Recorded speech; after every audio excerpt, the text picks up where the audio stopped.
नीतू ओ नीतू, क्या कर दिया? सरला, ये क्या हो रहा है रसोई में? दादी, दाल को तड़का लगा रही थी। बस बस, मैं समझ गई थी कि आज रसोई में दाल को तड़का नीतू ही लगा रही है। तभी तो पूरे घर में मिर्चों की धसक भर गई है। अरे पानी दे दो, खास खास कर बुरा हाल हो गया है। माँ जी, ये पानी।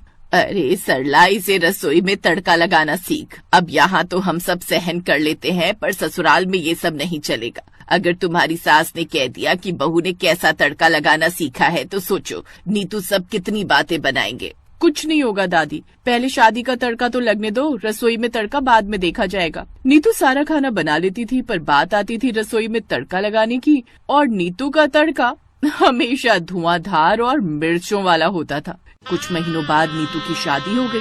अब शादी के बाद नीतू ने पहली रसोई में हलवा बनाया। सबको बहुत पसंद आया। हाँ बहू, हलवा बहुत बढ़िया बना है। थैंक यू माँ जी। भाभी, मीठे में हलवा तो बना दिया, पर आपको अब मेरी भी हेल्प करनी होगी। दोपहर के खाने के लिए आज मैं सबके लिए दाल चावल बना रही हूँ। तड़का तो लगाना होगा, मुझे तड़का लगाना नहीं आता। अरे प्रिया, तेरी भाभी अभी नई आई है और तू उसे आते ही रसोई में लगा रही है। हलवा तो बनाना रीत होती है, तड़का फिर कभी लगवा लेना। अभी बहू को आराम करने दो। भाभी, आपको कोई परेशानी है तड़का लगाने में? प्रिया की बात सुनकर नीतू परेशान तो हुई थोड़ा, क्योंकि उसे पता था कि अगर उसने रसोई में तड़का लगा दिया तो पूरे घर में खांसी के बम फटने लगेंगे। पर सबके सामने वो मना भी नहीं कर सकती थी। ठीक है प्रिया, चलो मैं दाल को तड़का लगा देती हूँ। नीतू दाल को तड़का लगाने के लिए चली गई। कुछ देर बाद मोहल्ले की औरतें बधाई देने के लिए आने लगी। अरे सुशीला जी, नई बहू कहाँ है? रसोई में तड़का लगा रही है। आते से ही आपने बहू को किचन में लगा दिया।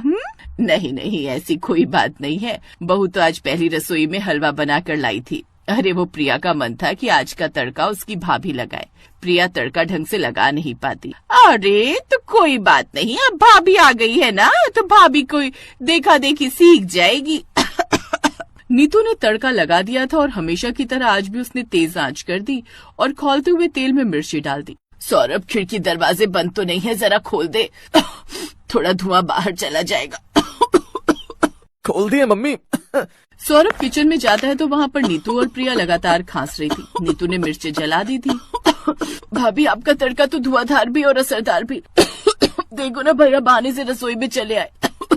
ऐसा कुछ नहीं है, वो तो मैं रसोई की खिड़कियाँ खोलने आया था। नीतू घबराहट में थोड़ा सा शर्मा गई। उस दिन नीतू का लगाया हुआ तड़का सबको नॉर्मल लगा, क्योंकि नीतू की सास, रिश्तेदार और पड़ोस की औरतें भी कभी कभी ऐसा कर देती थी। कभी कभी तड़का लगाने में मिर्चों की धसक होना आम बात है, पर ये कोई नहीं जानता था कि नीतू तो रोजाना ही रसोई में ऐसा तड़का लगाती है। अगले दिन रिश्तेदारी के मेहमान आने वाले। बहू, मेरी मुंबई वाली बहन आ रही है। उनका मन है तुम्हारे हाथ की अरहर की दाल और चावल खाने का। बढ़िया सा करी पत्ता, सरसों दाना वगैरह डालकर तड़का लगा देना। मौसी सास को तड़के वाली दाल बहुत पसंद है। जी माँ जी। नीतू ने हाँ तो कह दिया, पर नीतू को टेंशन जरूर हो गई कि अब फिर से तड़का सबको खांसी करके रहेगा। अगले दिन सौरभ के मौसा मौसी आ गए। नीतू ने प्रिया के साथ मिलकर सबके लिए नाश्ता पानी लगाया। बहुत बढ़िया कचौड़ी आलू बने हुए हैं। ये उसी हलवाई के हैं ना, जिसके जीजा जी हमेशा लाते हैं, कल्लू हलवाई के। हमारे एरिया में वही बढ़िया कचौड़ी आलू बनाता है।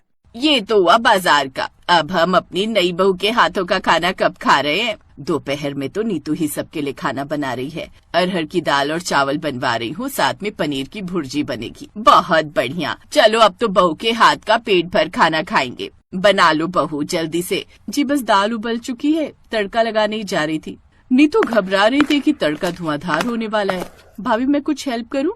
नहीं नहीं, मैं कर लूंगी, तुम अपना काम कर लो। प्रिया अपना काम करने के लिए कमरे में चली गई और उसने तड़का लगाया और जैसे ही मिर्चें तेल में गिरी, धुआं, खांसी और घर भर में अफरा तफरी। अरे बहू, तुम्हारे तड़के ने तो नाक आँख सब खोल दिए। नीतू बहू, खिड़की दरवाजे खोल दो, धुआं बाहर चला जाएगा। सॉरी मौसी जी, वो पता नहीं मिर्च जल गई। नीतू की सास को समझ आ रहा था कि नीतू को तड़का सही से लगाना नहीं आता। वो जब भी तड़का लगाती है तो तड़का जला देती है। अगले दिन जब मेहमान चले गए तब नीतू की सास रसोई में आई और उसे समझाने लगी, बहू रुको, एकदम से मिर्चें नहीं डालते हैं, तभी तुम्हारा तड़का जल जाता है। सबसे पहले तेल गरम करो, जब तेल जल जाए तो आंच को धीमा कर दो और देख लो कि तेल ज्यादा जल गया है तो भले ही गैस को बंद कर दो। उसके बाद धीरे धीरे मसाले डालो, एकदम से मिर्च डाल दोगी तो पूरा तड़का जल जाएगा। नीतू ने डरते डरते मिर्च डाली, पर पहली बार ऐसा हुआ जब नीतू ने तड़का लगाया तो मिर्चों की बिल्कुल भी हवाड़ नहीं हुई। धीरे धीरे नीतू तड़का लगाना सीख रही थी। एक रात जब सब सो रहे थे तो नीतू नींद में बड़बड़ा रही थी, तभी 2 चोर घर में घुस गए। तेल गरम होना चाहिए, नहीं तेल ज्यादा गरम नहीं होना चाहिए, अब मैं उसमें मिर्च डालूंगी, तड़का लगा लेती हूँ। हाँ मैं सही तड़का लगा लेती हूँ, जीरा प्याज हरी मिर्च, गैस हल्की कर दूं, आज मैं बहुत बढ़िया तड़का लगाऊंगी, सब मेरी तारीफ करेंगे। नीतू नींद में चलने लगी। चोर घबरा गए। नीतू रसोई में गई, कढ़ाई उठाई और तड़का लगाने लगी। नीतू ये सब काम नींद में कर रही थी। अरे रसोई में कौन आ गई? आधी रात के समय खाना क्यों बना रही है ये? पता नहीं, घर में तो सभी सो रहे हैं, तो ये रसोई में क्या कर रही है? थोड़ी देर इंतजार करते हैं, क्या पता वापस जाकर सो जाए।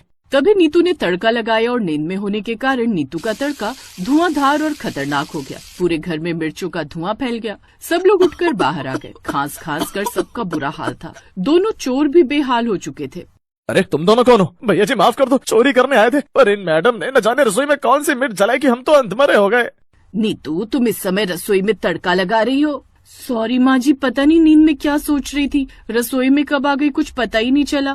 भैया तो तौबा कर लिया हमने, अब से कोई चोरी नहीं करेंगे और मिर्ची तो कभी सपने में भी नहीं सूंघेंगे। भैया जी पुलिस कितनी देर में आ रही है, हमसे यहाँ और नहीं रुका जाएगा। चोरों की बात सुनकर सब जोर से ठहाका लगाकर हंस दिए। कुछ देर बाद पुलिस चोरों को पकड़ ले गई। सब मोहल्ले वालों ने भी नीतू की बहुत तारीफ। नीतू की सास ने बात को ऐसे संभाला, हाँ हमारी बहू तो पानी पीने गई थी, जब देखा कि चोर घर में घुस आए हैं तो बहुत ही बहादुरी दिखाई और जब कुछ समझ नहीं आया तो तुरंत फ्राई पैन उठाया और मिर्चों का तड़का लगाया। बहुत बहादुर है आपकी बहू, सच में कमाल कर दिया नीतू बहू, तुम्हारी वजह से मोहल्ले में भी चोरी होने से बच गई। ना जाने वो चोर और कितने घरों में चोरी कर लेते। और फिर पूरे मोहल्ले में हंसी खुशी का माहौल हो गया और नीतू सबकी फेवरेट बहू बन गई।